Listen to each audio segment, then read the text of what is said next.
เท่าใดเจ้านั้นคงบอกสนใจเลยว่าไผจะใจขาด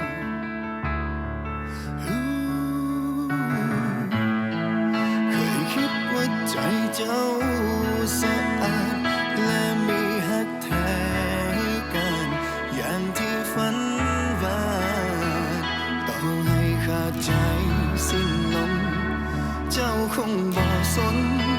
ให้ห้องให้จนน้ำตาเป็นสายเลือดคงต้องเป็นแบบนั้นจนเลือดในกายแห้งเหือดหายเจ้านั้นคงจะสายน้ำตาบ่สามารถล้างใจดำที่โหดหายควรคิดอยู่ในใจรักตัวเองดีกว่าหรือใดเอาตัวเฮา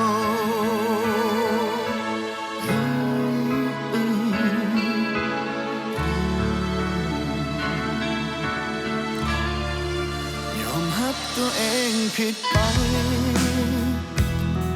เสียความบริสุทธิ์ใจให้กับเจ้าจนปีบนผิดที่มันไปหาเจ้าจนลืมหักตัวเองหักบังตาเลยเห็นเจ้าเป็นคนต่อให้เจ็บเกินฝืนทนเจ้าคงบอกสนให้ห้องให้จนน้ำตาเป็นสายเลือดคงต้องเป็นแบบนั้นจนเลือดในกายแห้งเหือดหายเจ้านั้นคงจะสายน้ำตาบ่สามารถล้างใจดำที่โหดหา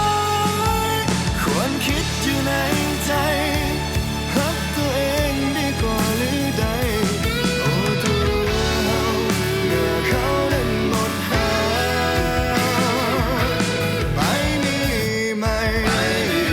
ปล่อยเขาไปปล่อยเขาไป